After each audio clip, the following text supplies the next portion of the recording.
자, 우리 한 절씩 교독하겠습니다. 그러고서 예수님은 비유를 들어 그들에게 말씀하셨다. 어떤 사람이 포도원을 만들고 둘레 울타리를 치고 포도주 틀을 놓을 구덩이를 파고 망대를 세운 후 농부들에게 쇠로 주고 멀리 여행을 떠났다. 포도철이 되어 주인은 자기 몫의 포도를 받아오라고 한 종을 수달인들에게 보냈다. 그러나 그들은 그 종을 잡아 때리고 그냥 돌려 보냈다. 주인은 다시 다른 종을 보냈으나 소작인들은 그의 머리를 때려 상처를 입히고 가진 모욕을 하였다. 주인이 또 다른 종을 보냈으나 그들은 그 종을 죽여버렸다. 주인이 더 많은 종들을 보냈지만 소작인들은 그들을 때리고 더러는 죽이기까지 하였다. 주인은 이제 보낼 사람이 하나밖에 없었는데 그는 바로 자기가 사랑하는 아들이었다. 마지막으로 주인은 자기 아들을 보내며 그들이 내 아들은 존경하겠지 하였으나 소작인들은 이 사람은 상속자이다. 자, 죽여버리자. 그러면 그의 유산이 우리 것이 될 것이다 하고 서로 말하며 그를 잡아 주인 앞에 포도원에 가버렸다. 그러니 포도원 주인이 어떻게 하겠느냐? 그가 돌아와 소작인들을 죽이고 포도원을 다른 사람에게 맡기지 않겠느냐? 너희는 건축자들이 버린 돌이 집 모퉁이의 머릿돌이 되었으니 이것은 주께서 행하신 것으로 우리 눈에 신기한 일이다 라고 한 성경 말씀을 읽지 못하였느냐? 대제사장들과 율법학자들과 장로들은 이 비유가 자기들을 가리켜 한 말인 줄 알고 예수님을 잡으려고 했으나 죽는 일이 두려워 예수님을 잡지 못하고 그냥 가버렸다. 아멘. 우리 좌우 옆 분이랑 우리 서로 인사하며 축복하겠습니다. 하나님이 하십니다. 하나님이 하십니다.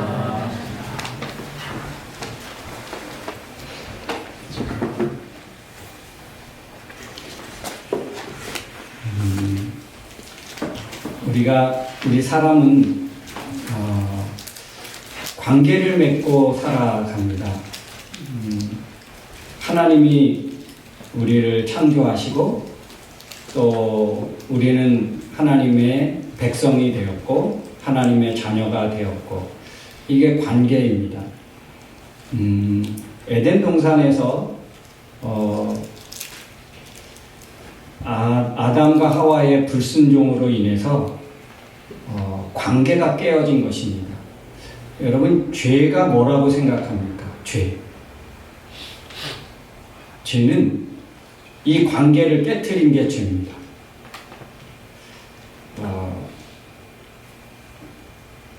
물론 사람과의 관계도 다 좋을 수만은 없겠지만 이 서로 관계가 깨어진다는 것은 거기에 죄가 있습니다.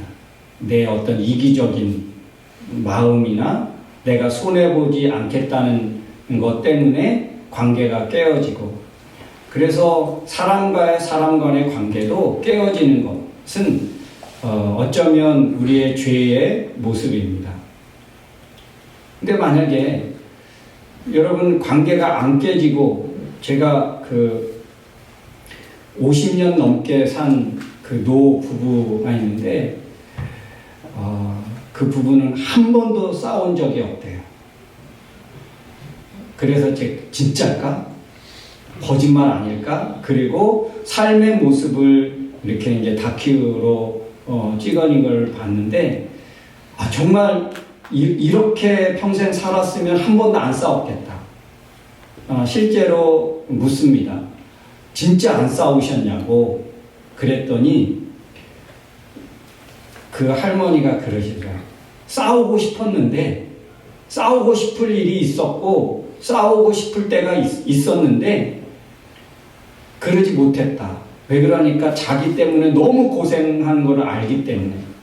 그리고 또 그 할아버지는 내가 돕지 않고 내가 이렇게 사랑하지 않고 내가 챙겨주지 않으면 안 되는 사람이기 때문에 그 마음을 갖고 있는 거예요. 서로에 대해서. 야, 그럼 이런 마음을 가지고 평생 살았으면 진짜 안 싸우셨겠다. 여러분, 관계가 깨어지지 않고 이렇게 원만하게 살아간다는 것은 정말 그 속에 악함이 없다는, 상대방을 향해서 어떤 악한 것이 없다는 그런 증거가 아닐까. 여러분, 우리는 하나님이 우리를 자녀로 삼아주셨고 인정하셨고 지금도 품어 주신 줄로 믿습니다. 그래서 우리에게는 하나님은 우리를 향해서 그런 어떤 사랑과 긍휼의 마음만 있지, 너 이런 죄를 졌으니까 내가 반드시 심판할 거야, 내가 너 마지막 때에 두고 봐, 이런 마음은 단 1도 갖고 있지 않다는 거예요, 하나님은. 근데 우리는 어떤 육신의 욕망, 육신의 욕심 때문에 그러지 못한 마음들을 갖고 있죠. 내가 억울한 일이 생기거나 손해본 일이 있으면 내가 반드시 내 이익을 챙기겠다라는 마음이 우리에게 있는 것 같아요. 그래서 그런 모습이 우리에게는 뭡니까? 그게 바로 죄인 거예요. 죄. 여러분, 우리 교회 안에서 또 신앙생활하면서 여러분 이런 관계를 정말 아름답게 맺을 수 있는 우리 성도들 다 되어지기를 주님의 이름으로 축원합니다. 이게 바로 신앙생활입니다. 신앙생활은 사람과 사람, 하나님과 나와의 관계가 굉장히 중요하지만 그것만이 신앙이 아니거든요. 하나님을 믿는 그 믿음을 가지고 내가 우리 성도들과 내가 내 직장 동료와 내가 어떤 관계로 살아가느냐, 이게 신앙생활인 거예요. 이게 원만하게 좋은 관계를 갖고 살아간다는 것, 이거는 정말 축복입니다. 축복이에요. 신앙생활 잘하고 있는 거라고 볼 수 있습니다. 근데 가는 곳마다 관계를 깨트리고 가는 곳마다 관계를 어렵게 만든다, 이거는 신앙생활을 잘하는 게 아니에요. 나를 돌아봐야 되는 거예요. 내 말, 내 행동, 내 모습을 돌아봐야 하는 것이고 돌아보라는 하나님의 사인인 줄로 믿습니다. 여러분, 우리 교회 성도들은 그런 좋은 관계를 이루며 살아갈 수 있기를 주님의 이름으로 축원합니다. 우리 지난주에는 관계에 대해서 한번 살펴봤는데 오늘은 이제 한번 말씀을 통해서 함께 생각해 보려고 합니다. 여러분, 어떤 말씀인지 아시겠죠? 어떤 그 큰 주인이 아마 큰 재산도 있고 그 다음에 대농을 하는 그런 주인이 있었던 것 같습니다. 이거는 예수님이 말씀하시기를 예수님이 비유로 말씀하신 거예요. 이런 사람들이 있다. 근데 어떤 사람이냐 하면 어떤 사람이 포도원을 만들고 거기서 나오는 것들을 포도즙까지 다 만들 수 있는, 울타리를 치고 또 포도즙을 만들 수 있는 그런 틀까지도 만들어 놓고, 그러니까 다 만들어서 그것들을 몇몇 농부들에게 맡긴 거예요. 이 비유입니다. 무엇을 비유했는지를 우리가 생각해야 돼요. 이런 일이 있다는 게 아니고 이제 비유로 이렇게 말씀한 거예요. 그래서 이제 여기 보니까 멀리 떠났습니다. 이 농부들이 보이지 않는, 이제 멀리 떠난 거예요. 그래서 이제 때가 되어서 이거를 빌려줬으면 이 얼마를 또 받는 게 주인이잖아요. 이제 그래서 이제 농부들에게 뭔가 다시 빌려준 싹스를 받으려고 이제 종들을 보낸 거예요. 자기 종을 보냈는데 그 농부들이 보고 어떻게 해요? 무시합니다. 3절에 보니까 그 종을 잡아 때리고 싹스를 주지도 않고 그냥 돌려보낸 거예요. 그런데 보십시오. 그 주인은 또 다른 종을 보냅니다. 참, 이 주인의 모습이 한번 보여지는데 4절에 보니까 다시 다른 종을 보냈습니다. 5절에 보니까 또 다른 종을 보냈습니다. 보낼 때마다 그 농부들은 어떻게 하냐면 4절에 보니까 머리를 때리고 상처를 입히고 온갖 모욕을 해서 또 보냅니다. 5절에는 더 합니다. 보냈는데 심지어 그 종을 주인이 보낸 종을 죽이기도 합니다. 또 보냈는데 때리고 더러는 죽이기까지 했습니다. 여러분 이제 한번 우리가 몇 가지 생각해 보려고 하는데, 이 이제 포도원을 다 만들어서 농부들에게 맡겼다. 이게 맡은 사람들은 그 당시 어땠을까요? 내가 뭔가 관리하고 수입을 가질 수 있는 터전이 마련됐고 생겼다는 거. 이거는 굉장한 복이죠. 굉장한 복이에요. 그리고 그것에 대해서 나에게 기회를 준 주인이 너무너무 고마운 거예요. 여러분, 우리의 신앙생활, 우리 인생은 어떻게 출발되었습니까? 정말 축복 가운데, 은혜 가운데 출발되어진 것이 우리의 삶입니다. 우리의 인생이 그런 거예요.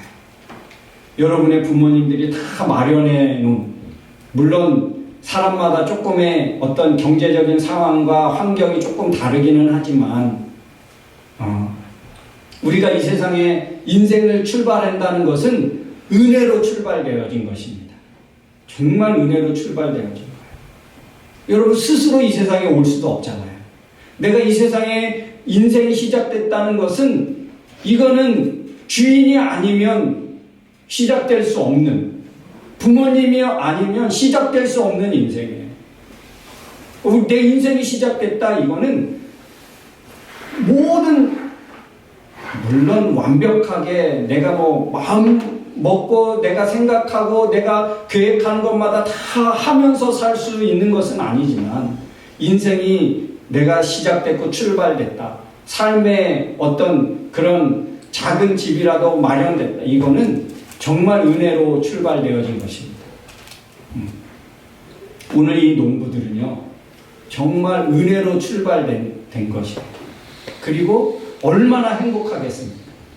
누구나 다 일하면서 수입을 가질 수 있는 그런 시대도 아니고 그런 여건도 아니었을 텐데, 이렇게 내가 일을 할 수 있고 내가 우리 가족이라는 이 가족을 이끌어갈 수 있는 그런 조건과 환경이 생겼다는 것, 이거는 정말 복 중에 복이 아니겠습니까? 모든 시설을 다 갖춰준 거예요. 오늘 이 주인이 모든 시설을 다 갖추고 만들어서 그냥 너 일해. 그리고 거기 그 일하고 조금 내게 그냥 그 싹을 주기만 하면 돼. 뭔가 투자한 게 있습니까? 이 농부들이 자기네들이 막 그렇게 땀 흘려서 그 포도원을 만들고 수입을 창출할 수 있도록 투자한 게 있습니까? 아무것도 없어요. 주인이 모든 걸 다 투자해서 마련해서 그냥 너 열심히 일해서 거기서 얻은 것 내게 주기만 하면 돼. 못 얻었어? 그러면 그 기후가 안 좋아, 기근이 들어서 없다 그러면 없는 거예요. 안 줘도 되는 거예요.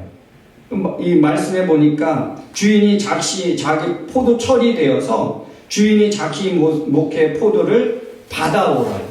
이게 다 수확을 했을 거니까 거기에서 주인이 이제 돌려받기를, 어느 정도 약속된 것을 돌려받기를 했다는 거죠. 한 가지 생각할 거는 여러분 무엇입니까? 이 농부들은 이 포도원의 주인 아니라는 거예요. 주인처럼 해야 되죠. 주인처럼.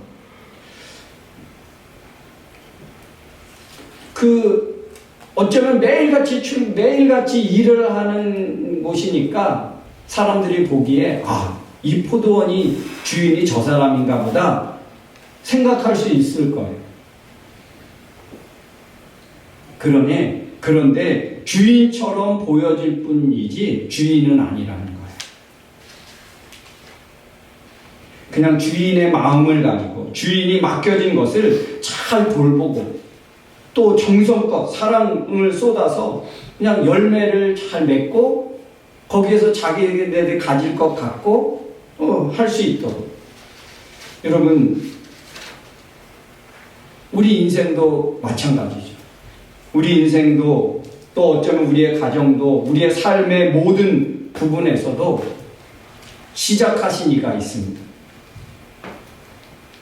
시작한 주인이 따로 있는 거예요. 우리가 내가 주인이 아니라는 거예요.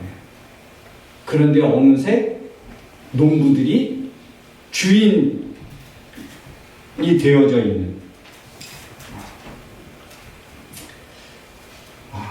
근데 여러분, 이제 이 주인이 종을 보냅니다.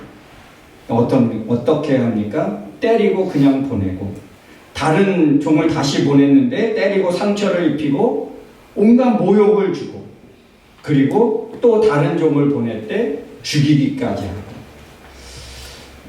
그럼에도 불구하고 주인은 어떻게 해요? 더 많은 종, 5절에 보니까 계속해서 종을 보내고 더 이상 보낼 종이 없을 정도로 그렇게까지 합니다.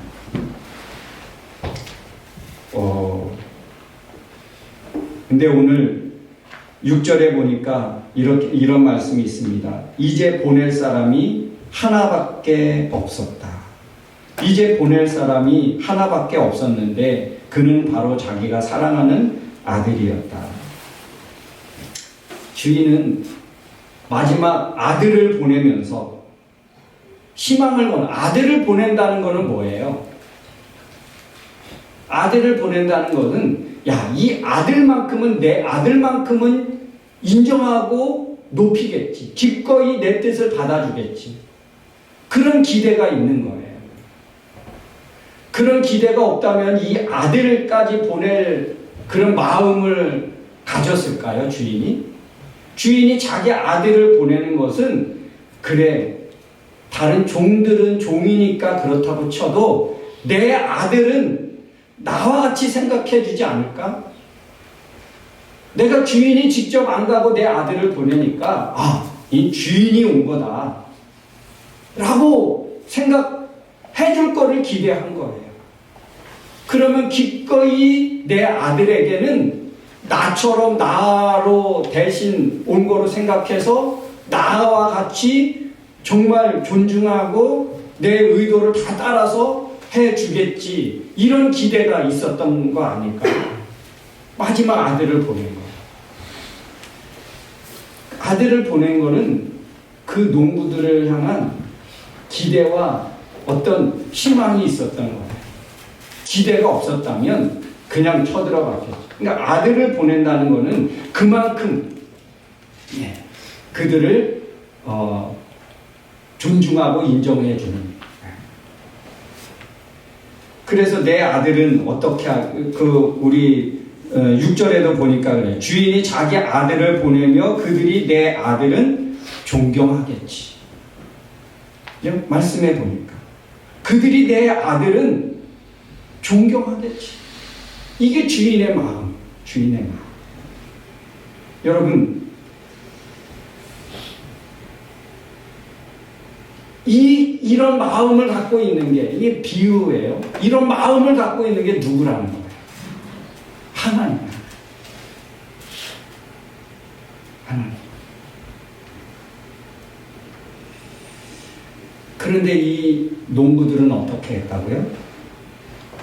그 아들을 보자마자 들었던 생각이 7절에 이 사람은 상속자니 자 죽여버리자. 그러면 그의 유산이 우리의 것이 될 거다.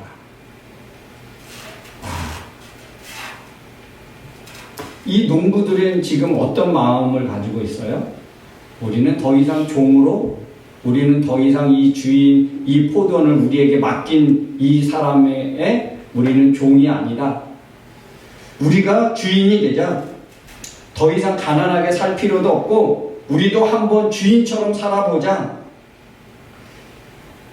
그런 마음, 그런 계산이 있었던 거예요. 그래서 그 주인의 아들을 보자마자 죽여버리자. 그래서 어떻게 되냐 하면 8절에 그를 잡아 죽인 다음 포도원 밖으로 버려버렸다.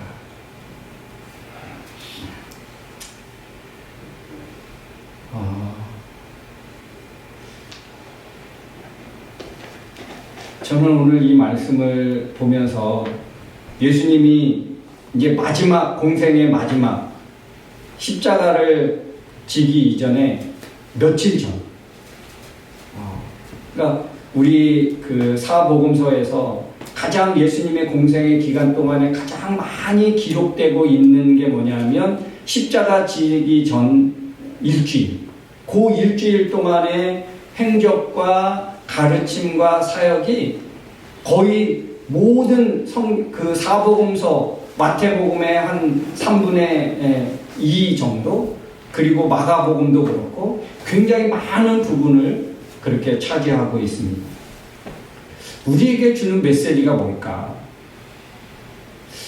이 마지막 십자가를 지시기 전에 굉장히 중요한, 시간적으로 보면 굉장히 중요하고 뭔가 정말 더 엑기스를 가르쳐주고 깨닫게 해주고 싶은 예수님의 가르침이 분명히 있을 텐데 오늘 이 말씀은 우리에게 무엇을 가르쳐 주려고 하신 것일까?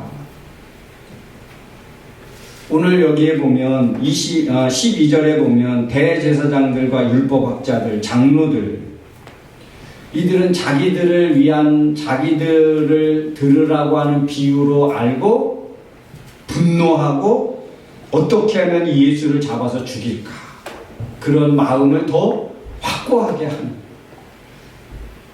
그런데 이 말씀을 들어야 하는 것은 당시의 대제사장들과 율법학자들, 장로들, 이 성전 안에 기득권 세력만일까?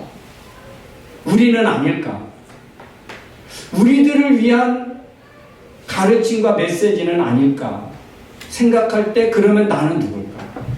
주인은 아니라면, 주인이 우리가 될 수 없다고 다 인정한다면 그럼 우리는 누구일까? 우리는 농부일 텐데. 그럼 우리는 어떤 농부일까? 주인이 싹을 요구하면 언제든 척척 내어드리는 그런 주인일까? 우리에게는 오늘 말씀에 나오는 이 농부들 같은 그런 마음은 없을까? 이런 마음이 우리에게도 저는 있다는 거예요. 있다는 것을 발견했어요. 왜요? 우리 안에 이 농부의 습성과 농부의 마음이 우리 안에 없지 않다는 거예요. 왜요? 여러분의 삶은 누가 컨트롤하고 있습니까? 여러분 인생의 주인은 누구입니까? 내가 되어 있지 않을까? 하루의 모든 일정을 주인에 의해서 천만에요. 내 의지와 내 욕구와 나를 위한 하루가 시작되고 진행되는 것이 아닐까. 이런 경우죠. 다만 내가 주인은 믿음이 있고 성경을 알고 하나님을 알수록 주인이 아니라는 것은 더 선명하게 분명하게 나타나 있는데 이런 모습이 있지 않을까. 주인의, 맞아, 내 인생의 주인은 하나님이시지. 그런데 주인의 요구를 미루기 시작하는 거예요. 주님 조금만 더 있다가요, 젊음을 조금 더 마음껏 즐기다가요, 어느 정도 자리를 잡으면 그때 내가 봉사도 하고 헌신도 하고 직분도 감당하고 내가 그렇게 할게요. 혹은 주님 급한 것부터 좀 해결하고, 왜 한 달이 이렇게 빨리 돌아오는지, 여기 다 월세거든요. 주님 내가 급한 것부터, 다음 달에 여유를 좀 갖고 살았으면 좋겠거든요. 그러니까 조금만 주님 눈 감아주세요. 이런 좀 빚도 갚고 몰기지도 좀 해결하고 종인 것을 착각하죠. 마치 내가 주인 되어져 살아가는 거예요. 하나님을 부정하지는 않아요. 근데 이미 하나님은 벌써 밀려내. 상속자인 아들을 죽이지 않았지만 어떻게 해요? 내가 이미 상속자가 되어져 있는 거예요. 내가.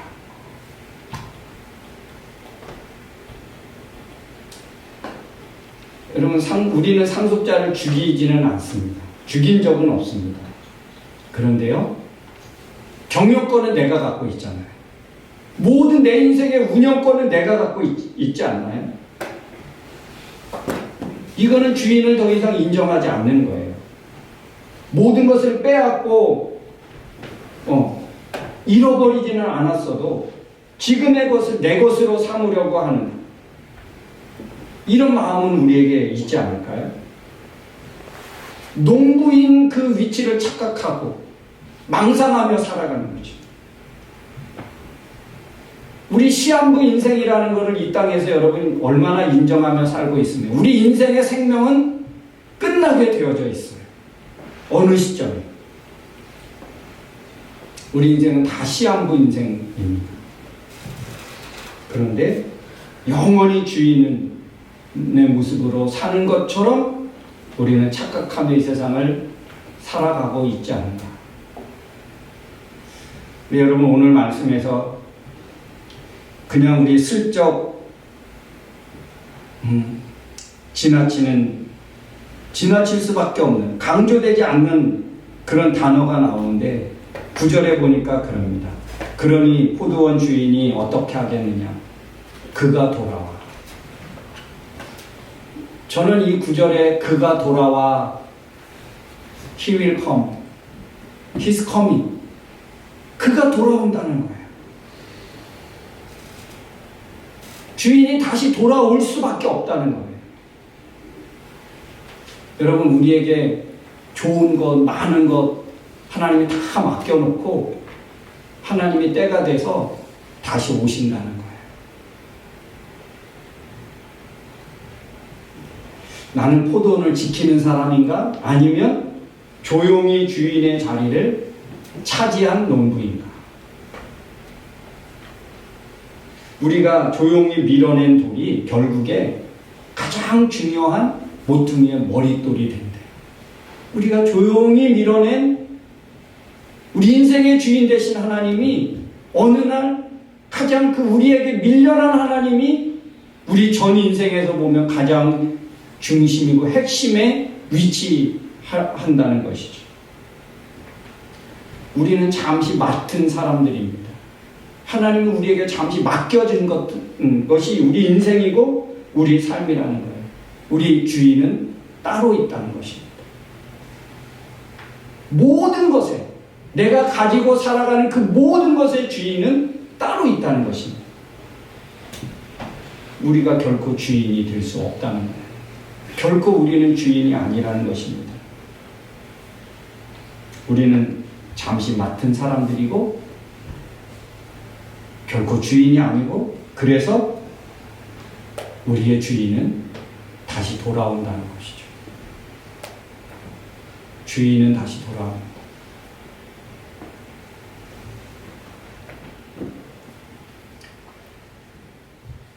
찬양하기 원합니다.